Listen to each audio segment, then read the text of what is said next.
Bismillahirrahmanirrahim. Assalamualaikum warahmatullahi wabarakatuh.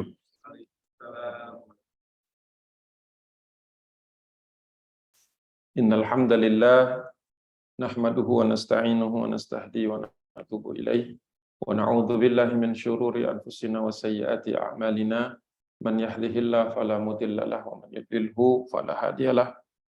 Asyhadu an la ilaha illallah wahdahu la syarikalah wa asyhadu anna Muhammadan abduhu wa rasuluhu la nabiyya ba'dah. Allahumma fassalli ala sayyidina Muhammad wa ala alihi wa sahbihi ajma'in. Amma ba'd. Alhamdulillah, segala puja dan puji milik Allah Subhanahu wa taala. Salawat dan salam tak lupa kita panjatkan pada junjungan kita, suri tauladan kita, qudwatun hasanah Nabi Rasulullah Muhammad sallallahu alaihi wasallam. Allahumma shalli wa sallim wa barik alaihi. Alhamdulillah, pada pagi hari ini kita melanjutkan kajian sirah sahabah. Hari ini kita akan membahas Abdullah ibnu Abbas. Abdullah ibnu Abbas atau Ibnu Abbas pada umumnya dikenal. Seorang yang masyhur tentu saja karena termasuk di antara ahli hadis, banyak yang mengkategorikan beliau ini orang nomor 2 menghafal hadis terbanyak atau perawi hadis yang paling banyak setelah Abu Hurairah. Karena memang beliau masih kecil, dari kecil sudah berinteraksi dengan Nabi SAW. Disebutkan oleh Umar bin Khattab bahwa innahu fatal kuhul lahu lisanun saulun wa qalbun aqulun, bahwa di dalam diri Abdullah bin Abbas ini terkumpul seorang pemuda tapi matang, ya. Al-kuhul, bukan alkohol, lain-lain pakai kaf. Al-kuhul lahu lisanun saul, bukan suul. Lisan yang di dalamnya ada pembelajaran, setiap perkataannya mengandung hikmah. Wa qalbun aqul, dan hatinya itu cerah, gitu. Hatinya cerah. Kadang-kadang biasa hati itu dikaitkan dengan kesolehan dalam ubudiyah, tetapi Umar menyebutkan bahwa kebersihan hati Ibnu Abbas itu membuat dia jadi cerdas. Jadi kecerdasan tapi dikaitkan dengan hati. Kalau biasanya kecerdasan itu dikaitkan dengan pikiran. Wa qalbun aqul. Jadi Ibnu Abbas termasuk orang yang tidak sering memuji-muji orang. Agak jarang itu memuji-muji orang. Jadi kalau dipuji oleh Umar bin Khattab, maka ini satu hal yang langka, satu hal yang mulia, besar. Walau ta'akhkhara miladuhu qalilan lamma syarafu bisuhbati. Padahal dia ini seandainya bisuhbati Rasulullah SAW. Seandainya dia telat sedikit saja, disebut kalau dia telat sedikit saja lahirnya, makanya nggak ketemu Nabi. Saking mepetnya istilahnya, mepet waktu. Jadi menurut salah satu riwayat ketika Rasulullah meninggal, beliau baru usia 13 tahun. Jadi seandainya telat lahir mungkin tidak ketemu Rasulullah SAW. Jadi begitulah kehidupan kita. Terkadang Allah sudah lahirkan kita, bukan terkadang, selalu Allah itu tempatkan kita di waktu yang paling tepat. Jadi jangan pernah berandai-andai seandainya saya dilahirkan besok atau masa depan atau masa lalu. Ya. Kita sudah dilahirkan Allah Subhanahu Wa Taala, dihadirkan di muka bumi ini sudah sesuai waktunya. Artinya kalau ada peran besar kita, ya di masa itulah, tidak usah di waktu-waktu lain. Nggak perlu berkhayal di tempat lain atau bersama orang lain. Wah, seandainya saya di tengah-tengah sahabat, bisa jadi munafik. Gitu kan? Jadi tidak usah berkhayal-khayal, kalau saya di tengah-tengah sahabat pasti saya jadi lebih soleh. Belum tentu. Ada orang yang ketemu Nabi jadi tetap musyrik. Abu Jahal ketemu Nabi kan, berdialog, bahkan mendengarkan bacaan Nabi. Tidak ada perubahan pada iman. Jadi ketika kita dihadirkan di sini, mungkin lingkungan kita tidak ideal, tapi kita harus menjadi yang terbaik di tempat yang ada itu. Nggak usah ngayal-ngayal, kalau seandainya saya di Madinah, di Makkah, nggak bisa. Kalau mau ke sana berangkat aja. Jadi di mana kita berada, disitulah pasti yang sudah paling bagusnya. Takdir Allah pada Allah. Seperti halnya Ibnu Abbas. Wa majdul qarabah, orang yang mulia kedekatannya atau kekeluargaannya, wa huwa ibnu ami Nabi sallallahu alaihi wasallam, yaitu anak dari paman Nabi Al-Abbas bin Abdul Muttalib. Dan Rasulullah dengan ayahnya ini Masya Allah juga orang yang bisa disebut sebagai orang-orang yang berdakwah dari sejak Mekah. Al-Abbas bin Abdul Muttalib ini seorang paman yang tinggal di Mekah sampai dengan menjelang Fatu Mekah, tapi masih tergolong muhajirin, seorang muhajir. Jadi menarik. Wa majdul ilmi, termasuk orang yang mulia karena ilmunya. Kadang-kadang orang majdul qarabah, ya anak presiden, mulia jadi karena anak presiden. Tapi belum tentu dia, wa majdul ilmi, belum tentu dia mulia karena ilmunya. Bisa jadi ya cuma karena kerabatnya aja. Ada orang yang bukan anak siapa-siapa, tapi terkenal ilmunya. Jadi kalau kita kemuliaan hidup kita itu bisa banyak sumbernya, bisa dari kerabat, bisa dari ilmu, dan juga nanti wa majdud tuqa, termasuk mulia karena ketakwaannya. Nah, ketakwaan ini tidak bisa diwariskan. Ayahnya takwa, anaknya belum tentu takwa, dan sebaliknya. Karena nanti dari Abu Jahal kan ada Ikrimah bin Abi Jahal, seorang sahabat Nabi Rasulullah, sangat bangga dengan anak musuhnya. Jadi kita tidak pernah membenci seseorang hanya karena dia bapaknya seorang musyrik, gembongnya. Ya. Jadi manusia ya sebagaimana manusia, kita nilai dia sebagaimana dia. Kalau kebetulan nasabnya mulia, orang tuanya mulia, dia mulia juga, Masya Allah, itu dia keberkahannya saja. Fahuwa habru ummati Muhammadin wa bahru ilmiha zakhir. Zakhir. Dia adalah seorang yang paling terpelajar di antara umat Nabi Muhammad SAW. Dan lautan ilmu ada padanya. Dan zakhir, flowing, selalu mengalir. Ada orang punya banyak air, tapi nggak ngalir. Orang lain nggak dapat apa-apa. Di semacam penampungan aja. Tapi kalau zakhir, dia flow. Jadi ketika dia memberi kepada orang lain, Allah isi lagi. Ada orang ilmunya banyak, tapi nggak ngerti cara ngajar gimana. Hanya bermanfaat buat dirinya dan tindakan. Kalau yang bisa mengajar itu Masya Allah. Kadang-kadang biasa-biasa saja. Semua orang juga sudah tahu. Tapi karena dia sampaikan dengan baik, orang jadi ngerti. Jadi kita juga begitu. Jadi buat evaluasi kita juga. Wa majdul ilmi. Wa majdut tuqa faqad kana sawwaman bin nahari qawwaman bil laili. Mustaghfiran bil ashari baqa'an min khasyatillahi hatta khaddada dam'u khaddai atau haddai. Oh ini pipi. Dia disebut sebagai orang yang mulia karena takwanya. Karena apa? Sawwaman bin nahari. Jarang sekali kita temukan beliau itu di siang harinya kecuali sedang berpuasa. Sering berpuasa. Saking seringnya seolah-olah berpuasa terus. Seperti Nabi kan. Padahal Rasulullah itu antara puasa dengan tidak puasanya seimbang. Tapi karena kita kalau ketemu itu kayaknya lagi puasa. Ketemu besok lagi puasa lagi. Padahal pas lagi nggak ketemu nggak puasa. Tapi karena pas kita ketemunya puasa, kita malah membayangkan puasa. Maksudnya itu sawwaman bin nahar. Qawwaman bil lail, kalau orang berjumpa dia di masjid selalu dalam keadaan sedang berdiri salat malam hari. Walaupun tentu saja ada break-breaknya. Tapi begitulah yang terlihat oleh manusia pada saat.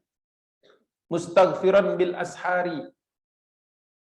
Itu berarti di waktu sahur sering ketemu berpapasan atau sedang melihat di dalam masjid Nabi seorang pemuda belasan tahun, tapi seperti orang yang beristighfar kayak orang sudah tinggal puluhan atau ratusan tahun. Ya kan? Kalau yang sudah tua-tua banyak istighfar itu wajar karena dia sudah mengakumulasi usia gitu. Yang tentu aja banyak penyesalan. Wah, seandainya dulu begini, kesalahan. Jadi kalau ada anak muda banyak istighfar itu modalnya banyak sudah, Masya Allah. Dia sudah punya mekanisme kendali diri. Dia nggak ikut-ikut orang. Itu pemuda-pemuda yang seperti itu. Mustaghfiran bil ashari. Wa bil ashari hum yastaghfirun. Ya Al-Quran itu kan. Orang yang ciri-ciri orang mulia itu yang di waktu sahurnya mereka tergolong orang istighfar. Jadi sebelum sahur itu identik dengan waktu kita sahur, waktu kita makan untuk persiapan puasa. Maka sahur itu sudah lebih dahulu dikenal sebagai waktu orang-orang istighfar. Nah, kalau kita udah masuk waktu sahur, yang kita bayangkan makan. Sampai makan pun berubah jadi sahur. Makan apa? Makan sahur. Sahur bukan makan, sahur waktu. Suatu waktu di penghujung sepertiga malam terakhir menjelang masuknya subuh itu sahur. Tidak selalu aktivitas kita makan. Tapi yang harus selalu di waktu sahur itu istighfar. Jadi sejatinya definisi dasarnya sahur itu tempat orang. Jadi kalau Anda di mana Anda menemukan orang ahli taubat di waktu sahur. Bisa lagi makan sahur, bisa lagi makan. Bisa lagi tilawah, bisa lagi doa, bisa lagi istighfar. Tapi itu yang utama. Jadi di dalam sahur itu kata Nabi, jangan tinggalkan sahur karena di dalamnya ada berkah. Paling tidak berkah bersama, bangun bersama orang-orang mustaghfirin, orang yang istighfar. Jadi di seluruh dunia ini seandainya bisa kita data, orang yang beristighfar itu hampir pasti di waktu sahur, hampir pasti. Berarti dia sudah bangun kan? Jadi orang yang sebaliknya orang lalai itu adalah menjelang subuh itu masih tidur. Karena kebalikannya, menjelang subuh itu kan waktu sahur. Orang yang ahli istighfar biasanya sudah bangun. Bagaimana mungkin dia istighfar kalau bangunnya aja mepet? Pasti dia sudah bangun lebih awal. Pastinya juga dia sudah dapat berapa rakaat sholat lain. Itulah kenapa kita disunahkan bangun supaya sholat malamnya sudah selesai. Menjelang subuh itu bukan lagi ngejar rakaat terakhir, tapi sedang asik istighfar. Asiknya istighfar. Begitu. Allah. Jadi ketakwaan itu diukur dari saum di siang hari, qiyam di malam hari, istighfar di waktu sahur, bakaan min khasyatillah. Tumpah air matanya karena takut pada Allah, khusyuk pada Allah. Hatta khaddada, sampai keriput. Ad-dam'u khaddaihi. Jadi dam'u itu baka air matanya, yang mencucur dam'u, air mata yang tumpah. Tumpah di mana? Di khaddaihi, kedua pipinya. Sampai apa? Sampai khaddada, sampai keriput. Anak muda tapi keriput di bagian sininya. Bukan karena kelainan kulit. Karena banyak istighfar. Karena istighfar itu bentuknya pasti dia penyesalan. Tetapi pada saat yang sama Allah kasih kebahagiaan. Orang yang beristighfar orang yang paling bahagia. Bukan yang tertawa terbahak-bahak. Sampai rahang lepas. Kalau di RSCM itu dulu saya tanya istrinya. Di RSCM itu banyak orang yang masuk ke IGD karena pas malam, iya geser. Nah, gitu. Kenapa? Kebanyakan ketawa. Atau makan yang keras-keras. Jadi Masya Allah. Ya, kita tuh belum sampai seperti itu. Khaddadadam'u khaddaihi. Khaddaihi, dua. Belum sempat kita keriput-keriput karena banyak nangis, karena sering dilewati air mata tangis istighfar. Yang keriput yang lain gitu. Perutnya yang keriput gitu kan. Atau enggak kenceng malah karena banyak isi. Jadi sudah saatnya kita itu sebenarnya mengevaluasi diri kita. Sehingga nanti mudah-mudahan Allah berkenan mengampuni kita. Masya Allah. Innahu Abdullah bin Abbas. Dialah Abdullah bin Abbas. Ya. Rabbani ummati Muhammadin. Nama lainnya orang yang paling Rabbani di antara umat Nabi Muhammad. Wa a'lamuha bi kitabillah. Paling tahu tentang kitabnya Allah. Wa afqahuha bi ta'wilihi. Dan paling faqih dalam cara mentakwil, menjelaskan arti di belakang yang tertulis dari Al-Quran itu. Makanya ada juga tafsir Ibnu Abbas, kumpulan dari penjelasan-penjelasan beliau terkait dengan Al-Quran. makanya disebut tafsir. Walaupun tidak pernah nulis tafsir, tapi ketika dikumpulkan itu menjadi tafsir. Dan termasuk tafsir yang cukup banyak mempengaruhi tafsir-tafsir di generasi berikutnya.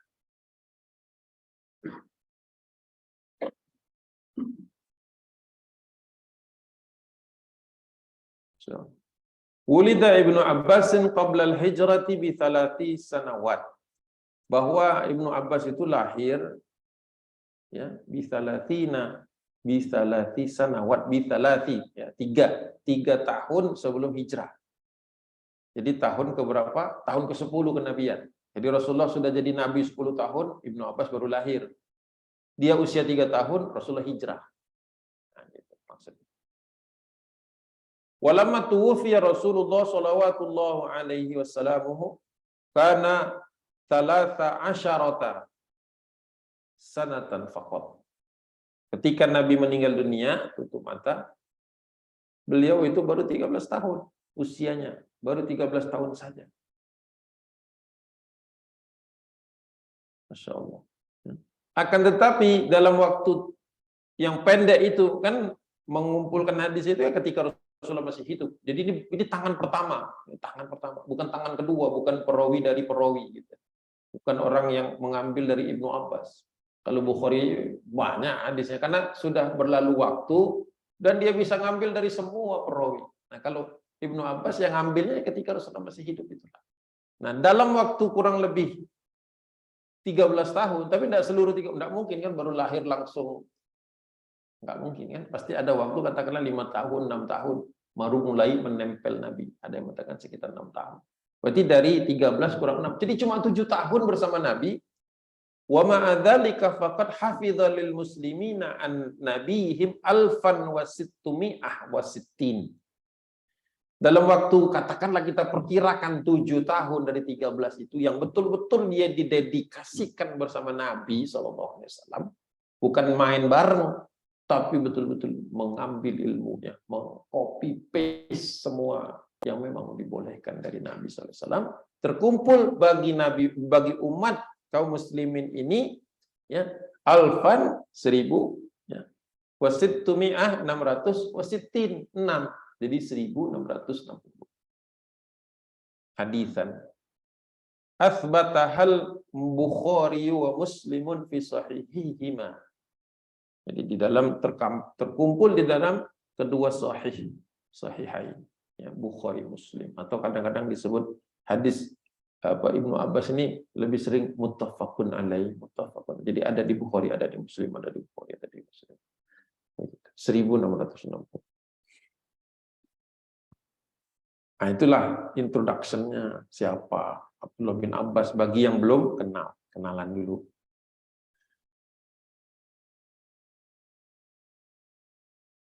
Walamma wadu'athu ummuhu, ketika ibunya mengelahirkan dirinya, hamalathu ila Rasulillah sallallahu alaihi wasallam. Jadi setelah lahir digendong, dibawa oleh ibunya untuk menemui Nabi sallallahu alaihi wasallam. Hannaka tahnik. Tahu tahnik?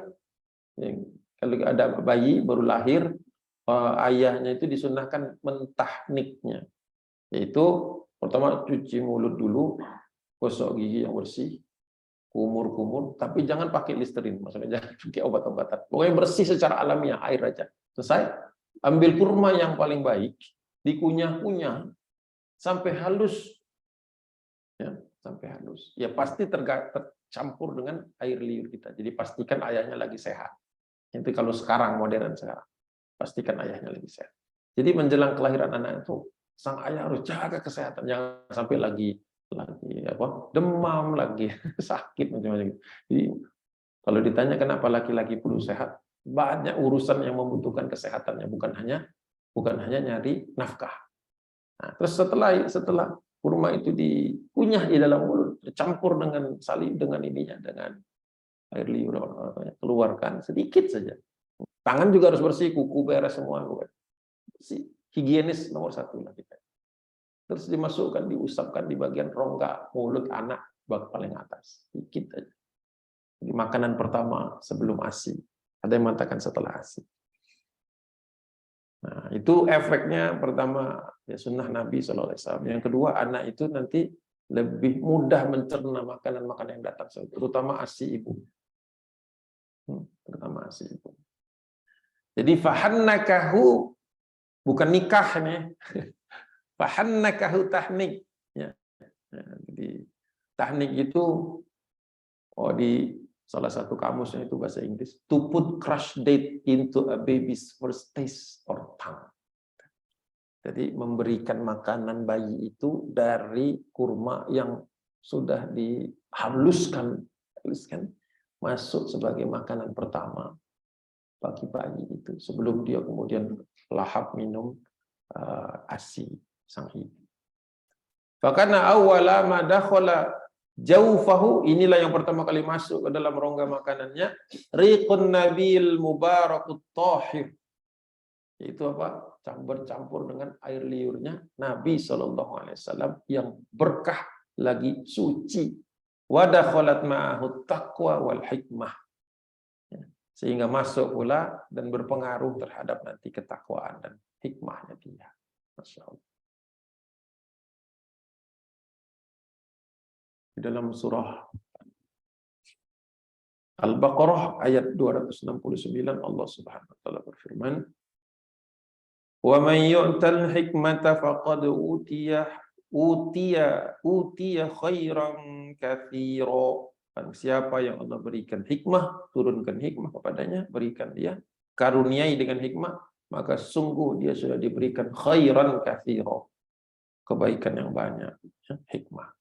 Jadi itulah hikmah kenapa kita itu perlu mendidik anak kita. Ilmu itu memuliakan yang memiliki. Harta bisa memuliakannya, tapi tidak selalu bisa menghinakan. Kalau ilmu selalu memuliakan.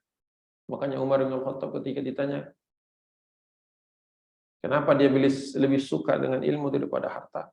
Kalau harta itu, saya habis waktu ngurusnya, menjaganya. Tapi kalau ilmu itu, dia yang jaga saya. Ada gitu perbandingannya. Bukan berarti kita jadi orang kaya, orang miskin semua, bukan. Artinya, kalau ada perbandingan yang setara antara harta dengan ilmu, maka harta ini cenderung butuh pengawasan. Ya, paling tidak dimasukin ke bank, ya kan? Dikonsolidasi lah, dievaluasi, di audit lah, macam-macam lah. Itu harta. Butuh banyak effort untuk memastikan dia tumbuh dan sebagainya, supaya dia manfaatnya banyak. Tapi kalau ilmu itu dia yang jaga orangnya. Orangnya jadi takut maksiat. Kenapa? Karena ilmu. Kalau harta ngajak maksiat bisa, ngajak maksiat. Kalau ilmu menahan dari maksiat. Jadi permisalannya seperti itu. Tentu kalau bisa dipilih, maka kita memilih punya ilmu dan punya harta pada saat yang bersama. Karena harta di tangan orang soleh itu ni'mal malu soleh inda rajuli soleh, kata Nabi. Sebagus-bagus harta itu yang baik itu ada di tangan laki-laki yang soleh.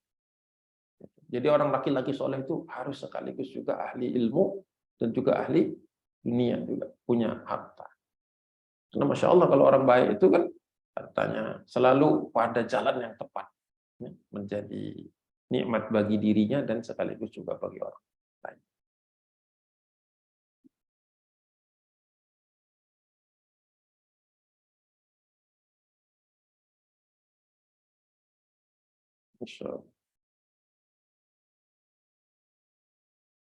Nah, bagaimana, kenapa beliau itu bisa banyak berinteraksi dengan banyak hadisnya? Karena termasuk yang dari kecil sudah mulazamah, jadi apa istilahnya ya,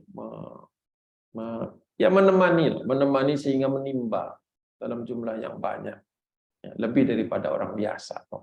Jadi senang bermulazamah dengan Nabi SAW, hadir dalam majelis-majelis Rasulullah.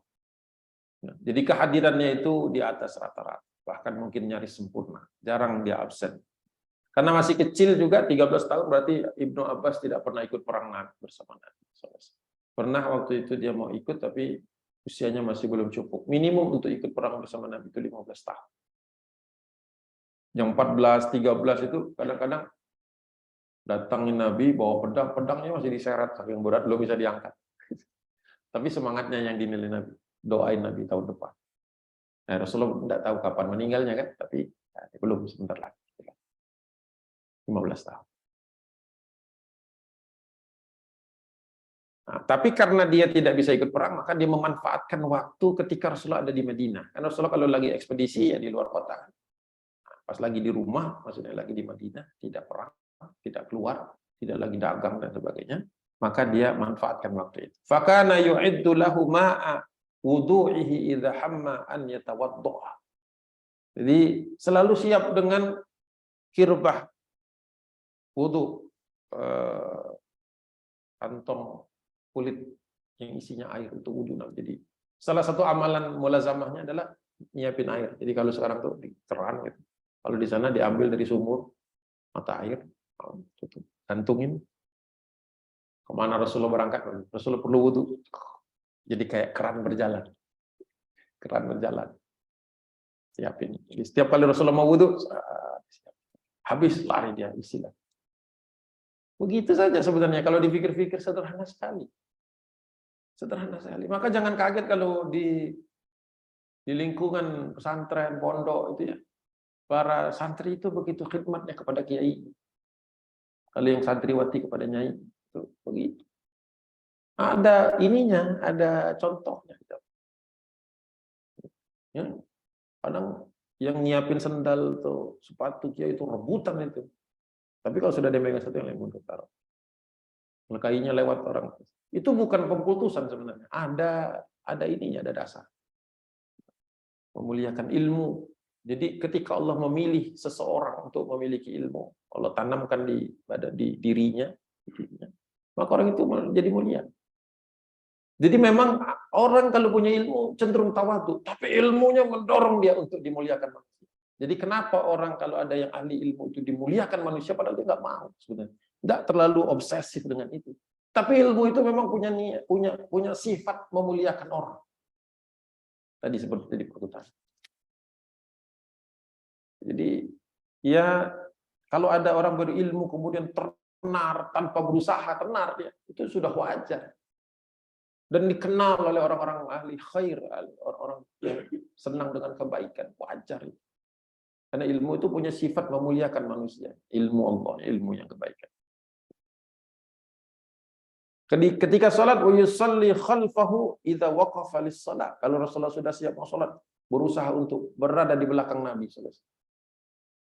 Orang nggak kaget kalau Ibnu Abbas ada di sebelah, dekat-dekat saf pertama, dekat-dekat Nabi. Karena hafalannya juga banyak.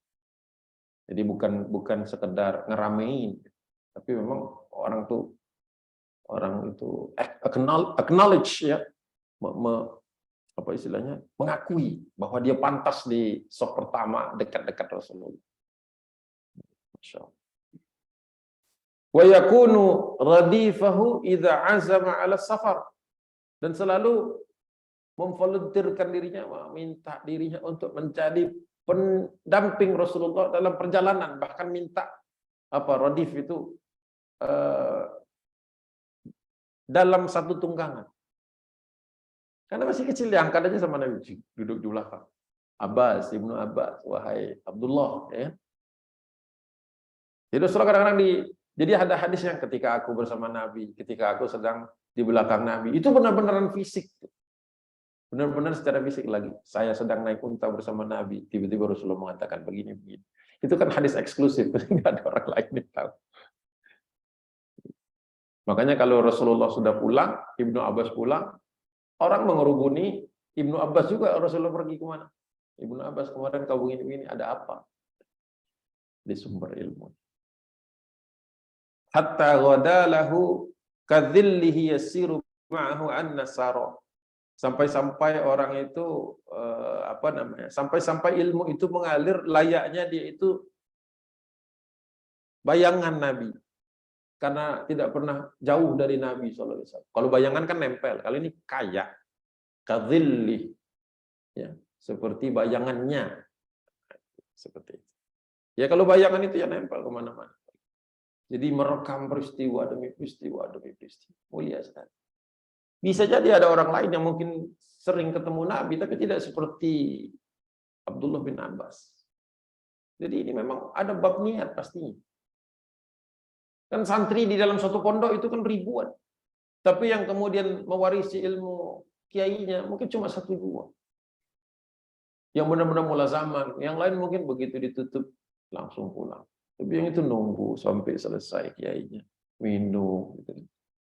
Itu juga tradisi minum dari bekas minumnya kiai itu seperti itu. Selama saya pernah baca buku. Selama jadi ada kitab terkait dengan interaksi antara guru dengan murid dalam Islam itu. Selama hal seperti itu baik selama tidak terjadi pengputusan, kemudian yang dimuliakan tidak memanfaatkan kemuliaannya untuk urusan dunia, dan kemudian yang memuliakan betul-betul ikhlas karena Allah. Itu aja ada syarat-syaratnya. Tidak semua dalam kondisi yang ideal. Wa yaduru fi falakihi, falak, orbit. Makanya ilmu falak, ilmu orbit, mengorbitnya planet dan segala macam bintang planet. Wa yaduru, dia mengitari fi falakihi, orbitnya Nabi sallallahu alaihi wasallam, ya. Kaifa madaro, sebagaimana kalau berpindah dari satu tempat ke tempat lain, dari satu dar ke tempat dar. Orang Arab sering menyebut dar itu bukan pintu, tapi maksudnya dari satu tempat makan, satu tempat ke tempat lain. Jadi selalu ngikut Nabi, mengorbit Nabi, gitu, ngikutin orbit. Ada juga hadis itu, mengorbitlah bersama Islam. Saya lupa teks. Jangan terlalu jauh dari orbit Islam.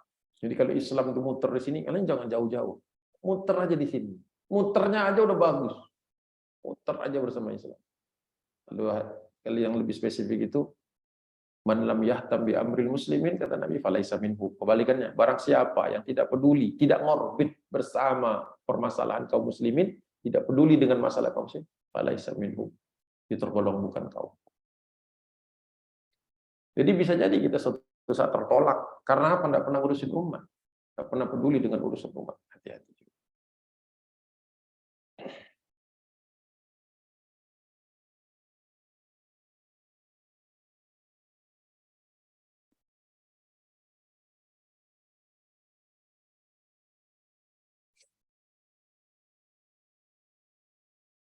Nah, sekali waktu, kata ini hadis dari Ibnu Abbas.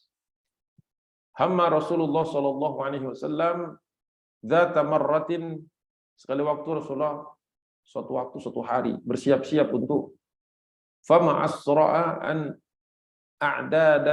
a'dadtu lahul ma. Sekali waktu Rasulullah sedang siap-siap, bergegas untuk mempersiapkan air, maksudnya untuk ini, untuk wudu, ya, siap-siap. Fasurra bima sana'tu. Kemudian aku seperti biasa gembira menyiapkan wudunya Nabi sallallahu alaihi wasallam. Ada kata gembiranya ini, Masya Allah. Kita itu bisa jadi mengerjakan sesuatu yang baik tapi tidak gembira melaksanakannya. Penting juga itu kan. Melaksanakan sholat tapi tidak gembira melaksanakannya. Gitu. Ke bawah. Berat gitu. Cobalah gembira melakukannya. Merasa tenang, senang. Senang itu kan beda, ya. Senang. Kepuasan sendiri. Ya, menikmati sholat. Jadi sholat tidak lagi diukur panjang pendeknya. Senang. Kalau senang itu mau panjang senang, pendek senang, nggak masalah. Jangan sampai senangnya kita hanya karena ketika sholat pendek, misalnya gitu kan. Berarti senangnya bersyarat. Jangan, ya, ibadah senang aja. Walam hamma bi sholati asyara ilayya. Sya, bukan sa tadi ya, sya. Ketika sudah waktu sholat, Rasulullah memberikan isyarat kepadaku, ilayya an akifa bi izaihi. Kata Nabi SAW, ngasih isyarat ke sebelah, baru mau mulai sholat. Kata Nabi, ini cuma berdua, katanya semua berjalan. Ibnu Abbas 11. Fawaqaftu khalfahu, kemudian aku ternyata ngambil ke belakang. Lagi sholat nih, kata Nabi sholat sini, sini. Tapi nggak lama itu setelah Rasulullah takbiratul ihram, pindah ke belakang. Anak kecil pindah ke belakang. Tadi di samping terus ke belakang. Falaman tahat, setelah selesai, falaman tahatis salat, setelah selesai salat, mala alayya wa qol, langsung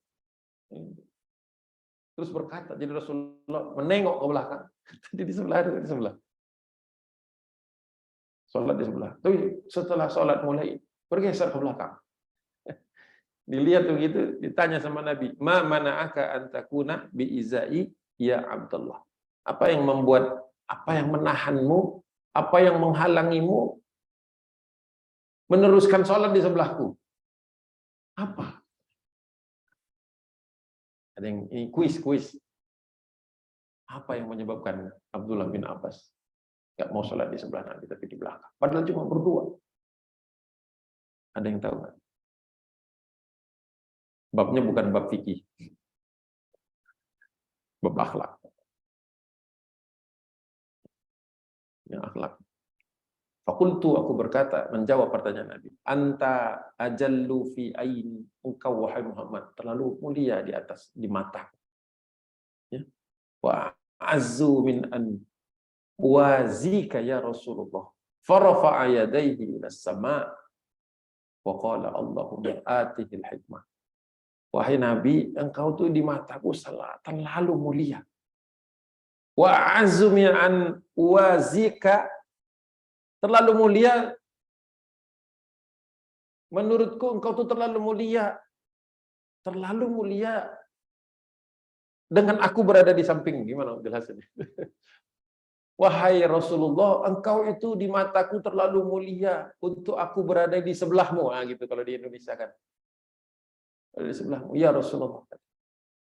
Langsung mendadak Rasulullah farafa ayadaihi, mengangkat kedua tangannya tinggi-tinggi ila sama. Nah, gitu doa. Dan berdoa kepada Allah, Allahumma atihil hikmah. Ya Allah, turunkan hikmah kepada dia, ya Allah. Kalau sudah didoakan Nabi, terbuka pintu langit. Jadi bukan bab fikih ya, bab fikih. Kalau bab fikih, kalau sholat berdua, laki-laki kanan, perempuan. Tapi kata Ibnu Abbas, engkau terlalu mulia bagiku ya Rasulullah. Bukan aku terlalu mulia bagimu. Kalau kita kan seringnya yang kedua kan, saya terlalu mulia denganmu untuk satu kendaraan. Ada orang begitu. Kenapa dia nggak satu kendaraan sama kita? Ya, kenapa dia pakai mobil sendiri, nggak bareng-bareng kita? Karena dia terlalu mulia bagi kita. Beda kebalikannya, bukan itu. Ya Rasulullah, engkau terlalu mulia bagi. Ya, banyak kan orang kan ingin semobil dengan orang yang dia sanjung. Tapi kalau Ibnu Abbas itu memuliakannya dengan tidak berada di sebelah, di belakang. Lebih tepatnya di belakang saja buat. Ya. Di zaman di mana banyak orang mempublikasikan foto dia di sebelah tokoh-tokoh. Ya. Di sebelah presiden, di sebelah wapres, di sebelah menteri, di sebelah raja, di sebelah artis. Ya. Ternyata ada orang yang memuliakan itu dengan cara tak kelihatan. Nah, ini ilmu Ibnu Abbas.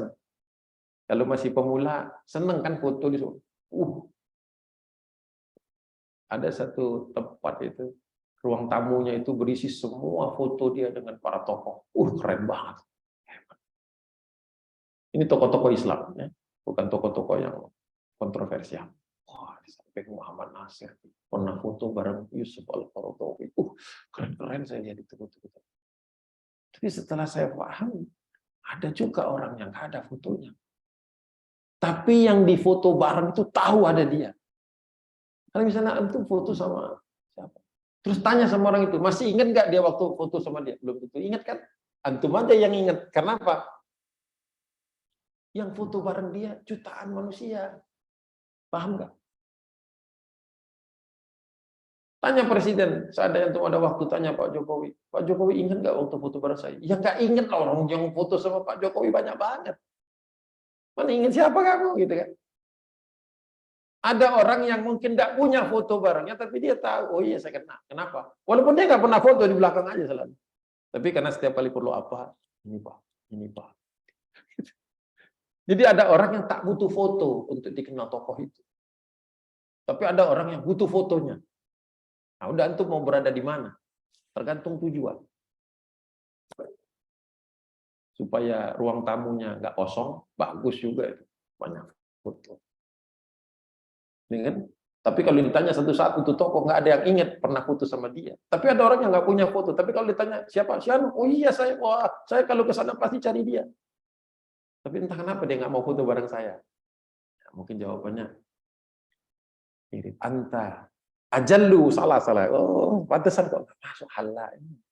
Anta ajallu, terlalu mulia fi aini di mataku ya Rasulullah, wa azzu min an uazika, sehingga tidak pantas bagiku ada di samping. Coba pikirin deh. Sesekali pada subuh itu merenung dengan tingkat perenungan yang tinggi. Karena waktunya paling bagus ini. Nanti kalau sudah duha, udah ngambil rapot anak, gak sempat lagi mikir yang mendalam. Kok begini nilainya gitu. Swaning yang lain.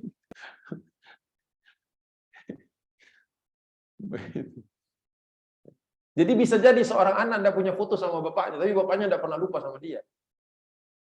Iya kan? Itu bukti bahwa tidak selalu ada foto itu, berarti itulah yang. Itu aja lah sederhananya. Masya Allah. Jadi kalau sekarang orang, Ibnu Abbas tidak perlu foto bareng Nabi seandainya ada kamera zaman itu. Karena Rasulullah tidak difoto bareng pun tahu siapa Ibnu Abbas.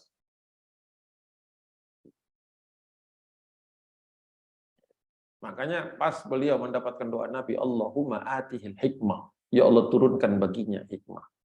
Hikmah loh, bukan ilmu. Hikmah di atas ilmu itu berarti. Ada orang baru dapat ilmu kan, hendak tahu mau diapain ini. Ada hikmah. Dia ada knowledge, ada wisdom. Knowledge ada wisdom. Ada yang baru sampai data. Belum sampai information. Data itu ya kumpulan events. Kalau sudah jadi information, dia sudah disusun, di-arrange, sehingga meaningful, ada artinya.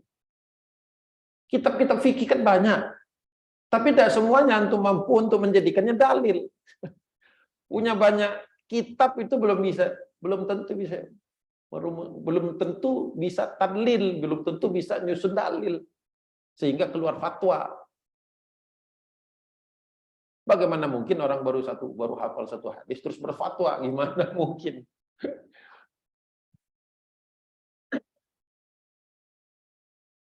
Jadi ada tahapannya, makanya kita harus tahu bagaimana menempatkan diri kita. Oh, kita baru di sini, baru sampai di sini, baru sampai di sini lama.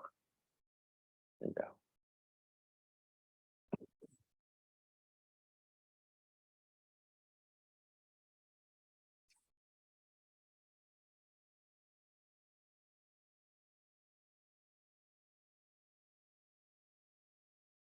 Masya Allah. Ya.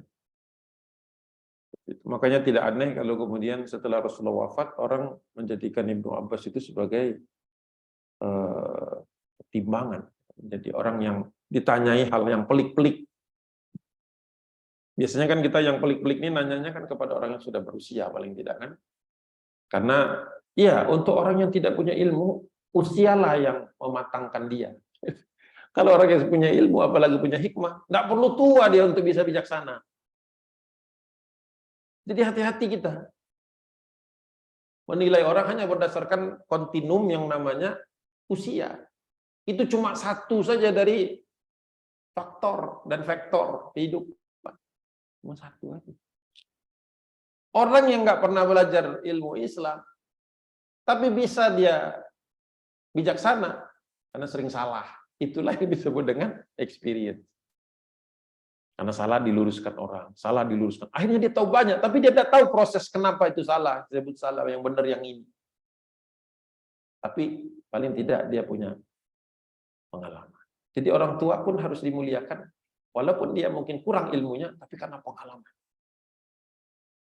Anak muda juga bisa mulia karena dia tahu banyak ilmu, karena menghabiskan waktunya di pondok, menghabiskan waktunya di tempat Darul Ulum, di tempat-tempat ilmu dibagikan. Sambil kemudian dia menambah pengalaman hidupnya. Nah, untuk Ibnu Abbas ini, di usia muda, dia sudah dapat ilmu dan pengalaman. Jadi tidak menunggu sampai dia usia-usia tua, gitu, usia-usia yang matang, untuk dilibatkan dalam banyak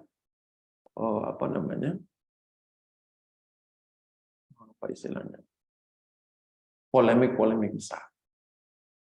Makanya di dalam kitab Suwar min Hayati Sahabah itu, akhirnya nanti kita akan bahas di kesempatan berikutnya. Maka nanti kita akan bahas bagaimana beliau membela Khalifah Ali bin Abi Thalib. Kita tahu di zaman Ali bin Abi Thalib jadi khalifah itu, kaum muslimin baru saja ditimpa fitnah kubro, fitnah besar, yaitu terbunuhnya Khalifah Utsman bin Affan. Sehingga ada orang yang mensyaratkan, kami baru mau tunduk kepada Ali kalau pembunuh Utsman diproses. Itu masa ba'da fitnah. Nah, itu ada peran Ibnu Abbas di dalam. Peran merujukkan orang-orang yang tafarruq tadi. Jadi banyak orang yang meninggalkan Ali bin Abi Thalib. Nah, dia nanti mengajukan dirinya untuk membawa kembali sebagian orang-orang yang memisahkan diri. Itu mungkin dalam kesempatan berikutnya. Karena panjang itu. Beberapa halaman.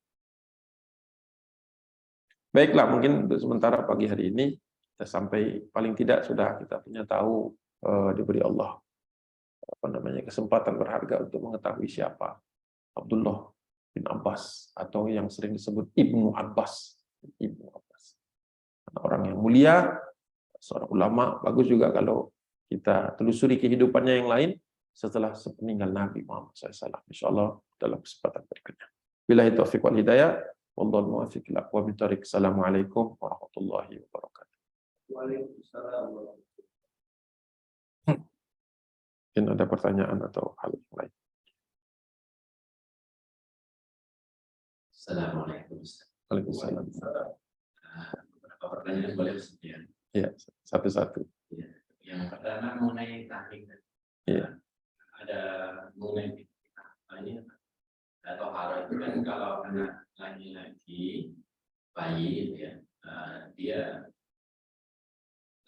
tipisnya itu cukup dibersihkan airnya selama belum makan makanan tambahan selain nasi. Nah, kalau yang ditahnik tadi bukan termasuk makanan tambahan yang diartikan dalam nasi, bukan ya? Bukan, karena itu seperti cairan biasa. Jadi bukan makanan yang sudah berbentuk padat. Kalau sudah makan makanan padat, selain asinya, baru kemudian pipisnya harus dibersihkan. Tidak hanya dipercik. Ya. Yang kedua mengenai ahlul bait, Ustaz. Nah, apakah Ibnu Abbas ini termasuk ahlul bait? Pengertian ahlul bait itu apakah dia harus lurus horizontal dengan Nabi atau di atasnya? Itu yang kedua. Iya. Iya, kalau ahlul bait di zaman Nabi Muhammad SAW, Rasulullah memasukkan Ali bin Abi Thalib sebagai ahlul bait, tapi tidak memasukkan Ibnu Abbas sebagai ahlul bait. Allahu a'lam. Itu padahal sebenarnya secara posisi hampir sama.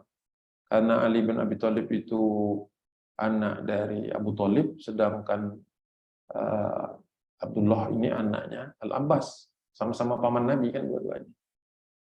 Mungkin salah satu penjelasannya itu adalah bahwa Ali bin Abi Thalib ini ketika masa azmatun syadidah itu diambil Rasulullah untuk tinggal di rumahnya. Jadi ada banyak pengertian bahwa Ahlul Bait itu anak keturunan Nabi secara ke bawah, secara vertikal tapi ke bawah. Ada juga yang mengatakan yang pernah tinggal serumah dengan Nabi di zaman itu, tapi tidak mengikuti anak-anaknya. Jadi, tapi Ali bin Abi Thalib punya anak kan? Pernah tinggal bersama Nabi, tapi orang melihat Hasan dan Al-Husain. Al-Hasan dan Al-Husain ini dari rahim Fatimah. Jadi Ahlul Bait di situ maknanya macam-macam, artinya tidak hanya satu saja. ada makna bahwa dia betul-betul keturunan Nabi, ya yang laki-laki sudah meninggal semua. Ada juga yang dari jalur perempuan, itu anak-anak dari keturunan Ali bin Abi Thalib dan Fatimah. Rasulullah sering menyebutkan seperti itu. Dari keturunan itu nanti banyak keturunannya, zuriat Nabi. Ya, tapi tadi kita pahami bahwa zuriat Nabi itu dari jalur Hasan dan Husain. Jadi kalau di runut, makanya kemudian orang Syiah menyebutkan mereka bagian dari Ahlul Bait karena mengambil definisi yang ini, bahwa anak keturunan Hasan dan Husain. Allah alam. Memang polemiknya lagi sepanjang ini. Yang mungkin yang nggak ngeh terkait dengan ungkapan-ungkapan beberapa orang tokoh yang menyebutkan bahwa Wali Songo tidak terkait dengan Ahlul Bait dan seterusnya gitu. Tapi menurut saya itu tidak harus menjadi, kayaknya ini muncul memang menjelang tahun pemilu aja. Nanti pemilu selesai hilang. Entah PR-nya buat supaya kita pecah belah kayaknya. Jadi saya tidak nyetatus tentang itu, tidak menanggapi hal-hal tersebut, karena ini perkara kayak bumi datar beberapa tahun yang lalu. Nanti hilang sendiri dia. Karena di dalam Islam tidak ada manfaatnya membahas itu. Sesuatu yang sudah beres. Jadi saya lihat motifnya itu bukan motif ilmiah gitu, tapi cuma pembuktian kanan kiri banyak. Kayaknya saya sedang ikut ada satu kursus untuk membaca naskah-naskah terkait dengan silsilah. Supaya nanti secara ilmiah bisa ditanggungjawabkan. Ya, silsilah para dai dan orang-orang yang masuk membawa Islam pertama kali ke Indonesia ini kan banyak. Silsilah Cirebon, silsilah Palembang, silsilah Aceh juga ada, Sultan Aceh. Tapi saya tidak bahas itu karena memang nanti cenderungnya nanti jadi perdebatan, karena nanti ada satu titik di mana sama-sama samar-samar gitu. Sama-sama. Walaupun ada yang lebih kuat dari satu dengan itu. Kalau bicara tentang Ahlul Bait, mungkin paling tidak kita bisa memahami atau mengetahui kenapa orang Syiah itu merasa paling berhak karena merasa membela. Tetapi kita tahu dalam sejarahnya Ali bin Abi Thalib itu berkali-kali berkali-kali menegur orang-orang yang mengkultuskannya, yang nanti menjadi cikal bakal paham Syiah. Ali tidak suka dikultus-kultuskan, diagung-agungkan. Dasarnya memang beliau adalah orang mulia. Yang ketiga. Yang ketiga mengenai hadis yang dilarang lewat bang sholatnya. Lain juga ada hadis mengenai yang dibawa oleh Ibnu Abbas mengenai lewat terus ikut sholat itu asbabul wujud apa? Saya belum tahu itu. Tapi yang jelas larangan Nabi untuk melewati di depan orang itu selama yang bersangkutan ini tidak memaksakan dirinya. Kalau nggak sengaja nggak apa-apa. Kemudian juga ada batas perbedaan ikhtilaf tentang apa itu yang disebut dengan sutra. Di zaman Nabi sutra itu kadang-kadang Rasulullah menghamparkan ininya saja, surbannya saja, dan itu sholat sunnah.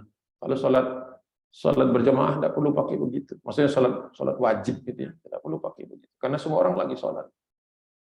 Tidak mungkin ada orang ini jelas-jelas lagi sholat, kemudian dia melintas depannya, kan tidak mungkin, apalagi ini ada dinding. Kalau zaman dulu bisa jadi di depannya ada tempatnya. Asbabul wurudnya saya belum tahu. Belum pernah baca secara mendalam tentang larangan lewat. Tapi di dalam Islam pemahamannya dua. Jadi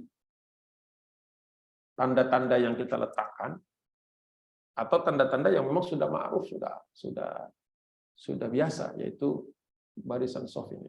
Ini sudah bisa disebut sutra. Jadi kalau kita sholat di situ ini sudah sutra. Nggak perlu ada benda fisik.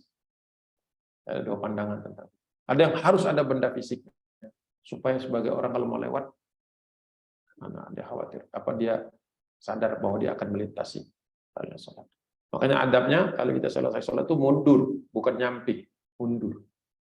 Kalau mundur kita tidak mungkin lewatin siapa-siapa. Ya, mundur juga akan di belakang. Jadi kalau nyamping ini memang berbahaya karena kita bisa melintasi depan orang. Tapi itu pun tidak sampai haram. Walaupun ada hadis yang mengatakan kalau dia melawan, ya, Tidak pernah juga dalam sejarah ini orang lewat, udah ditahan pasti dia langsung mundur gitu. Nggak mungkin orang berantem hanya gara-gara nggak bisa lewat. Bahkan lebih banyak orang kan nunggu kan, selesai. Jadi kasusnya sangat kecil. Sangat kecil ada orang lewat dan kemudian menimbulkan konflik. Ya.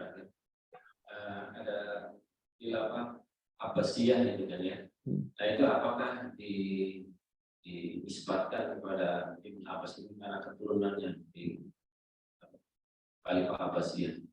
Ya, bukan dari Abdullah bin Abbasnya sendiri, tetapi dia diterah ayahnya Al-Abbas bin Abdul Muthalib, punya banyak anak, bukan Ibnu Abbas saja di keluarganya. Tapi memang penamaan ini tidak persis di dalam sejarah. Jadi ketika Abbasiyah atau apa yang kemudian disebut sebagai Abbasiyah ini menjatuhkan Umayyah, itu sebenarnya yang mengusahakan perubahan itu banyak pihak. Hanya salah satu saja yang mengklaim dari keturunan Al-Abbas, bukan Ibnu Abbas, keturunan Al-Abbas. Al-Abbas bin Abdul Muthalib paman Nabi. Tapi banyak faksi-faksi lain di dalam perubahan itu. Ya, ada bahkan pengikut Ali gitu, yang mengklaim sebagai pengikut Ali. Kalau sudah berlalu waktu yang masa yang lama, 150 tahun. Jadi ada yang seperti itu. Sehingga untuk menyebutkan bahwa kekhilafahan Abbasiyah itu murni dari keturunan Al-Abbas juga kurang tepat, karena banyak unsur di dalam. Walaupun yang menjadi pemimpin memang, karena waktu itu jargon yang dipakai itu adalah Umayyah ini tidak punya legitimasi, karena mengangkat hadis tentang bahwa pemimpin umatku itu berasal dari golongan Quraisy. Itu yang hadis yang lagi diangkat. Maka tapi motif politik. Jadi ini tidak punya legitimasi nih. Karena apa? Nggak ada Quraisynya. Sebut Quraisy. Walaupun sebenarnya kan Abdi Manaf juga bagian dari Quraisy. Kemudian keturunan Abi Sufyan juga Quraisy. Ya. Tapi tadi ya motifnya lebih banyak politik pada waktu pergantian dari Umayyah ke Abbasiyah. Jadi masa-masa fitnah juga banyak fitnah di dalam. Allahu a'lam.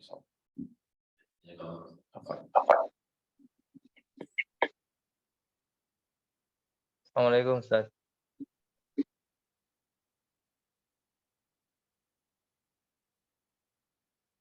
Assalamualaikum Ustaz.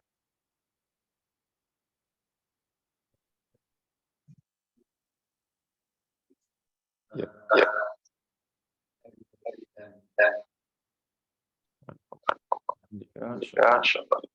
Stop. Bapak-bapak disediakan sarapan di